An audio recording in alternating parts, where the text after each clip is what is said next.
Hi again, welcome to another video, and I'm up the unit again, and I've been working on the VW Polo Mk2 bread van carburettor. I've been trying to get this car to run right, and I've spent so long on it. I've done previous videos where I thought I was there, but then I go to restart it and there's an issue, or I'm just not happy with it.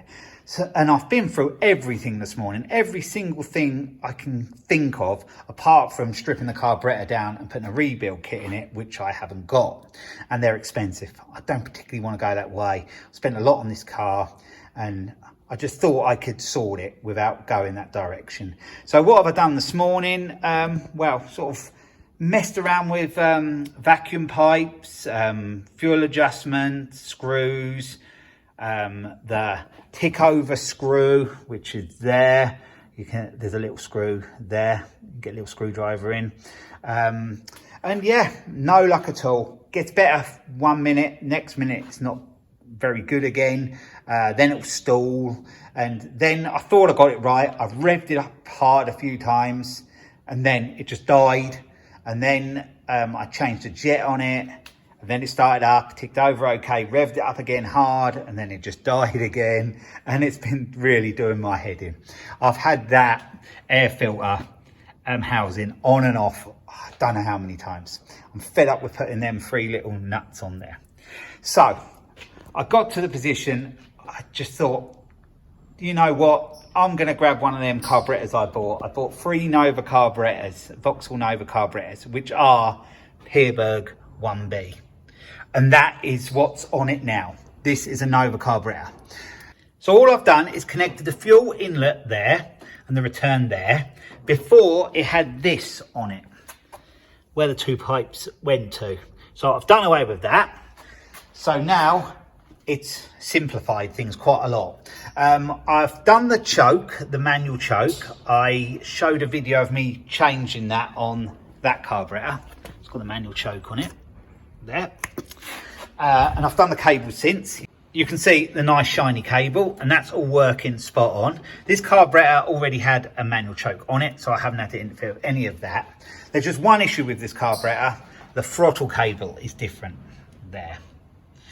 So I've got to sort out something there. But all I did was bolt it on and connect them 2 bits up. And I started it up and it runs pretty good. I'm pretty happy with it. May not be 100% perfect because I haven't got all the air filter and all that on it. But without that, it was running pretty good. I've just done away with the vacuum that goes to the distributor. I've just got that blocked off because I haven't got anywhere for that to go on this carb. This has only got one outlet on the back, and that will go to the one on there. Well, that's where I'm going to put it to. It goes underneath. I think it connects to there underneath. So that's what I'm going to do. There's not really much on it at all. There's a manual choke cable, that wire, the 2 fuel lines, and there's a vacuum line come out the back, and that's it. On the other one, it had this on it. Don't know whether that's going to make any difference where an electrical connector went to. Another extra vacuum line outlet on the back. Originally it was automatic choke. It had that on as well, and it doesn't seem like I need any of that.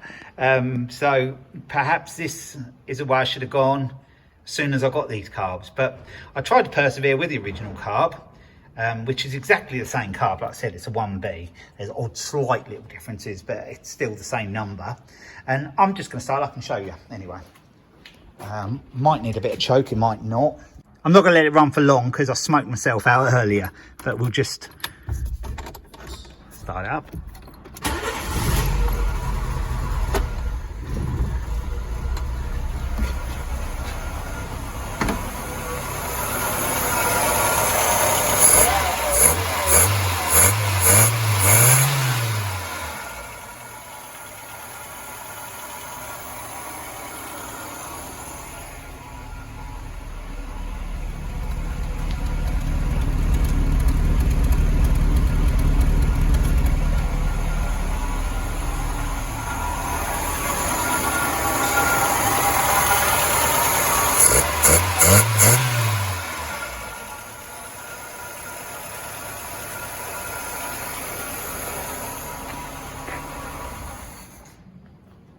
yeah, like I said, I'm not going to let it run for long because it got very, very smelly from fumes in here earlier. I need to get it outside to run it up, but I'm pretty happy with that. That's pretty good.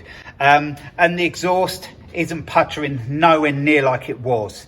And I think that's why it was smelling so much with the other carb on. It just wasn't running right.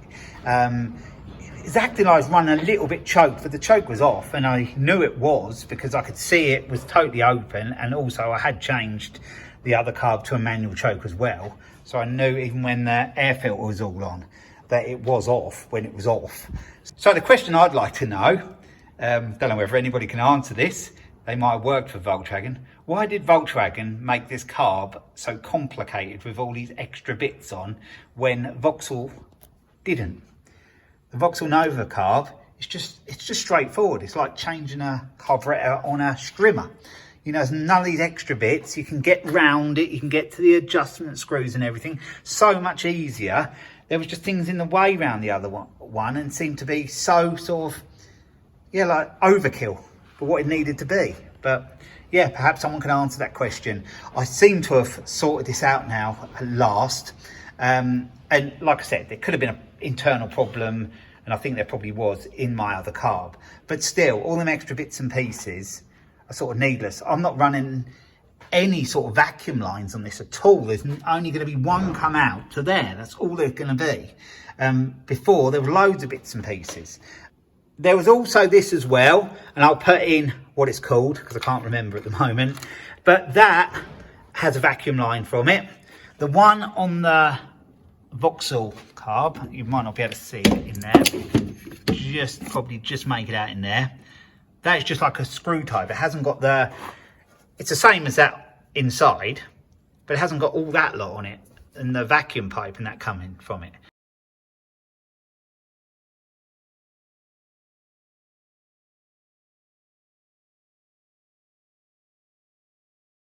So they just made everything so much simpler on the Vauxhalls.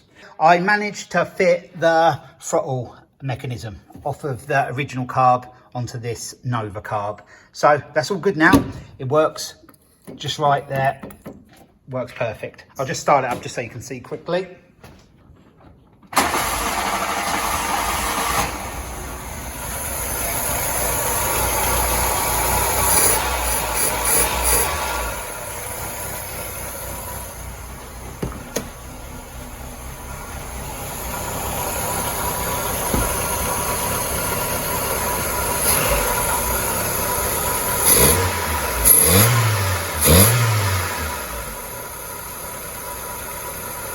So now that's done, I can get everything back together. I'm going to probably fit a new fuel line onto there, or at least put a clip on there. And a few other little bits I've got to sort, just little old bits. And then I can get the air filter housing back on, the air filter in there, air filter cover on, get everything sort of buttoned down, if you like. And then, yeah, I'll be ready to take it outside and let it run right up. But that'll be in another video. But I just wanted to update you on how I was getting on with the running issues on this VW Polo. And yeah, I thought I've been there a few times, but no, not quite. And yeah, it was doing my head in today. But I think now I have cracked it, and it meant changing the carburetor. But anyway, what I'm going to do is do another video when it's outside and all the air filter and everything's back on it, and we've got it outside, and then we'll see what it's like then. But I'm quite confident this has sorted it.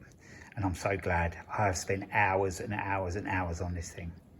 So I'm going to leave the video there. So I hope you've enjoyed this video. Thanks for watching, and I'll be along with another video again soon. So bye for now.